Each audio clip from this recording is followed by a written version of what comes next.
222.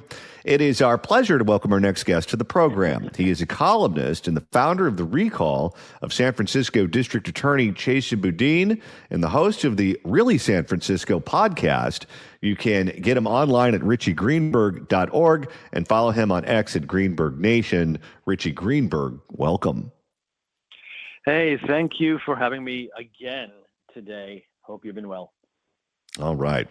Well, it looks like reparations are a go in the city of San Francisco. Mayor Lurie is a supporter of those reparations. I think $5 million was the last price tag I saw for anyone who is eligible to have access to. What is the latest with that, and why are they doing it? Well, it goes way further, way beyond $5 million per eligible applicant. The African-American population here in San Francisco, over the years, they've been represented now by a reparations committee that came up with a plan, a 100-plus proposal plan, 100 points, that they published the report a couple of years ago. It got shelved until just a few weeks ago. It got brought back and revived, and the 11-member Board of Supervisors here voted on starting a reparation fund, which basically means that they're looking now to open the bank account, right? The City Hall bank account, to allow money to come in so they can start distributing the funds. Now, the thing that is really important about this is that much of this is being done in the shadows.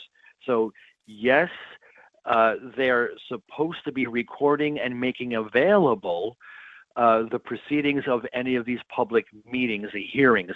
And yes, they are available if you really know how to search for them.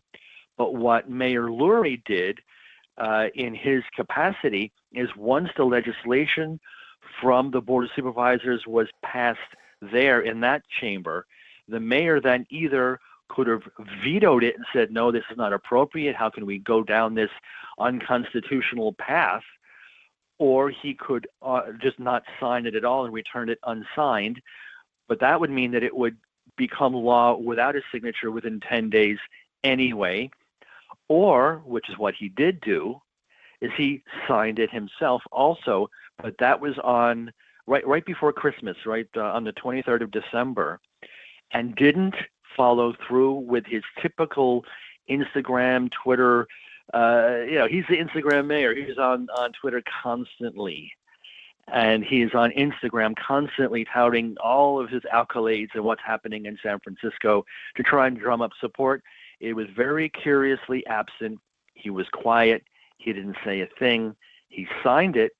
Myself and one of my colleagues on our podcast, we actually caught it, and I put it out on Twitter, the image of his signature, and it went viral. Hundreds of thousands of views, and that got picked up by the major networks locally and nationally, that Mayor Lurie has now gone ahead and is now moving forward with the reparations. Okay, what is the argument in favor of this? And I ask that because when you look at the history of the state of California, and I guess in this case specifically the city and county of San Francisco, slavery was never legal here.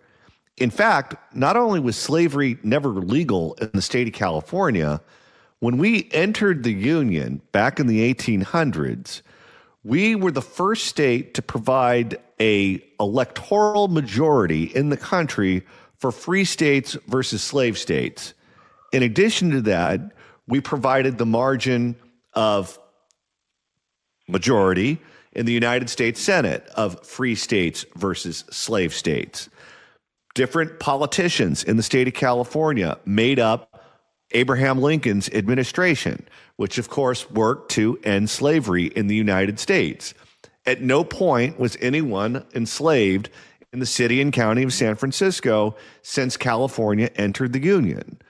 Why is it that the county of San Francisco should have to pay out reparations when slavery never existed there? I'm sitting here ready to jump, ready to pounce. So what they did, what they came up with is saying this is not just for the individuals, who are descendants of slaves. That's the reason. That's why they're pushing this forward. They say there are so many other egregious reasons to be handing out not just money, but healthcare, Black-centric healthcare, and a new Black curriculum, and Black business, and Black home ownership. There's so many categories, but here I'll list just a few for you. Okay, to be eligible for reparations, who's eligible to apply? First, you have to be over 18 years old now, today, and you have to identify as Black, as African American, on public documents for at least 10 years. So you have to identify, which means you can even have individuals today that are Black Latino mix. But then beyond the descendants of slavery, you need to potentially have been either personally or the descendant of someone who was incarcerated during the failed war on drugs. Or if you were a person who experienced lending discrimination between 1937 and 1968, or if you attended public schools here in San Francisco during a certain desegregation program between 1983 and 1993, then you also are eligible to apply for reparations. So this is not just about the slavery descendants. They're looking for anything that they believed had some effect on the African Americans' experience living here more recently than slavery. Okay, what if you're Black, but you are not the descendant of slaves? Because there are people who moved here from other countries, moved here from the Caribbean, moved here from Brazil, moved here from Africa, whose descendants were never enslaved in the United States. Would someone like that be eligible for this money? Well, yes, that's what I just said. Slavery is taken out of the picture. It doesn't matter that slavery is not a requirement. It goes beyond that. Yeah, no requirement to be descendant of slaves at all. And in terms of housing, there were restrictive covenants that wouldn't let Jews buy in certain neighborhoods. Are Jews eligible for this money? Right.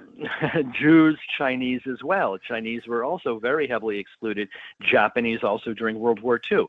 No, this you have to identify as Black, as African American during these last 10 years, and you have to be 18 or 18 years or older today.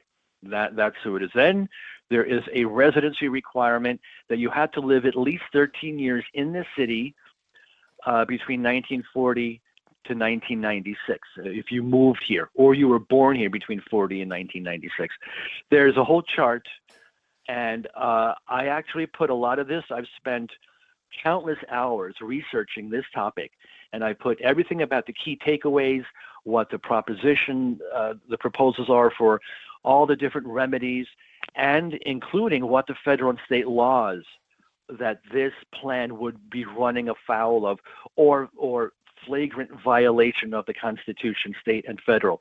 So I have a website. It's rejecttheplan.com. So if you and listeners go to rejecttheplan.com, you will see a whole outline of the history of this plan, who's involved, what the committee wants, what federal and state laws it violates, and that's where you can get a lot of answers. It's basically a scorched earth self-segregation of the Black population plan. It's similar, it's like apartheid, neo-apartheid. That's what it is.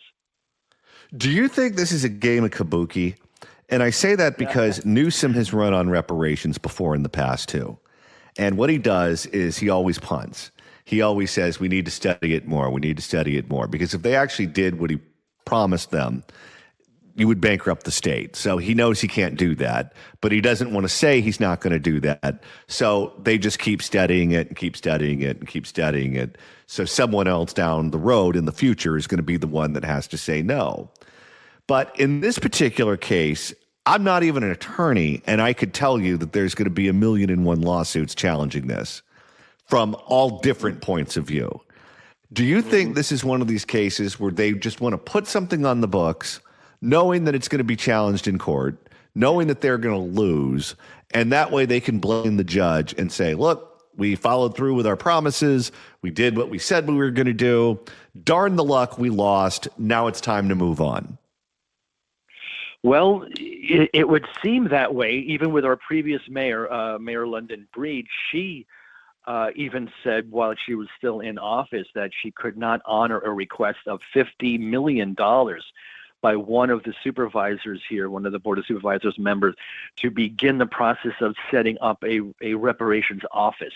She even said no, because that was coming into time for her reelection, and I don't think that she wanted that to harm her. She got thrown out anyway, and now Mayor Lurie, he does the opposite, and he says, we're going to go ahead and set up the bank account. So he is not looking to curry favor with anyone because was just elected a year ago. This is a very big problem because there are underhanded ways that City Hall has been able to get funding for programs that we are kept out of the loop in. And one of the provisions of this legislation that Mayor Lurie signed is that it allows private donations as well. This is not just taxpayers' money, even though, and here's another one of the factors that would make it potentially run afoul of the constitutional or other procedural laws, is that the money would still be administered by City Hall. The money comes in, goes into a certain set-aside account by the San Francisco Human Rights Commission, and then it gets dispersed to but, I don't want to make it seem like this is just going to go away, because the way that they scheme here at City Hall is they try the best way that they can to find loopholes and to try and rename things and to try and consolidate things under different departments and commissions and get money funneled through without it look like it would be reparations. We're speaking with Richie Greenberg, who you can follow on X at Greenberg Nation. Richie, according to U-Haul, the latest data shows that California is the most left behind state in the union, with the Bay Area and LA County being hit particularly hard. No surprise here, is it? When they released that information, that report just a couple of days ago, myself, my colleagues, we know it, we can feel it, we can see it, but it didn't make Governor Newsom not only happy, but he defended this. He said this is not exactly true. He said that California is expanding. We're having more and more people move here, and he deflected by pointing to Louisiana as being a state that is, in his mind, failing. And this is just trying to deflect away from what the reality is. And people are moving to Texas. They're moving to Florida. Top state is Texas, and the bottom states where people are moving out of, California is dead last, is number 50. Illinois, New Jersey, New York, and Massachusetts. And people are just moving they're moving away from these insanely led cities and states and moving to a little bit better, greener pastures. And Newsom is fighting with people right and left over this on social media. And I don't know if he's actually living in an alternate reality where he thinks that everyone is coming to California. They can't wait to get here, and they can't wait to get out of the red states because the government's so bad in the red states. And that's the public position that he's taking. Well, what's he going to say when the state of California, for the second time in a row, loses seats in Congress because of our declining population that's reflected in the census, and states like Florida and Texas see gains in their electoral count? Well, it's a very interesting situation here, because that was one of the reasons why we had Prop 50, right? Was to be able to ensure that California keeps every potential congressional district red, and to counter any of the blue states that might be rising. That was clearly one of the reasons, and he's exported his philosophies and the tactics to other states, and that's what they're trying to do to overcome that. But I do have another quick bit of interest here. when we put out the information and what we discovered about reparations, and it went viral, wildfire, it was only picked up by conservative media.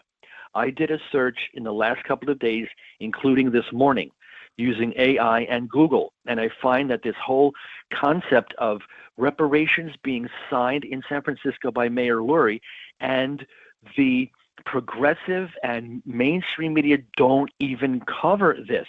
It wasn't mentioned at all by CNN, by LA Times, New York Times. They're not talking about it at all, as if it's just not there. Even the local San Francisco Chronicle didn't mention the reparations signing at all. And so that's going to be another problem now with like the U-Haul report or anything that looks bad that paints the leadership or Newsom or candidates for office or these detrimental, these damning reports that are coming out every couple of days, every couple of weeks. A lot of the readers and viewers of the legacy media, they don't even know that this is happening. And so people like Newsom can make a statement that would get retweeted, reposted, quoted in mainstream media, and the readers see that, but they don't see the pushback. You know what I think it is, and I see this in my own personal life, with the Democrats and the lefties that I know, in my friends group, family, whatever, politics to them is just hating on Trump. That is just, it's a single issue. That is all they care about, and everything else is just background noise. It's like when you have a product that is so synonymous with a particular thing, where you just think about it in terms of the product. It's like no one says, hand me bathroom tissue. People say, hand me Kleenex. Well, Kleenex isn't the product. Kleenex is one of the companies that makes the product, but it's so synonymous with the product. When you think about bathroom tissue, you think about Kleenex. And I think for a lot of them, when they think politics, they think hating on Trump. And there's just no room for anything else for them right now. Yeah, exactly. And I spent a couple of weeks down in Orange County, and I also was over in the great state of Louisiana myself. I was there with family, and we were in New Orleans and Lafayette, Louisiana, drove through Baton Rouge. And it's astounding to see how people's attitudes change depending on what county or what state they live in. And we saw plenty of people in the areas that are hardcore Democrats, hardcore progressives. And it's all about Trump, as you said. They look at every issue that they hear about as, how did Trump do this? How do we fight back against Trump? And anyone that is aligned with Trump, anyone that is a supporter, anyone that voted, this is the big problem that we have now, and it includes the media. And it's really, really frustrating. And all that we can do is just keep pushing our way through and doing what we can to get viral exposés and like this reparations signing and anything else. Just push it through as hard as we can. Hope that it gets picked up across the political spectrum. All right. Richie Greenberg, columnist, founder of The Recall of District Attorney Chesa Boudin, and host of the Really San Francisco podcast. You can get him on X at Greenberg Nation. Richie Greenberg, thanks so much for stopping by. Thank you. My pleasure.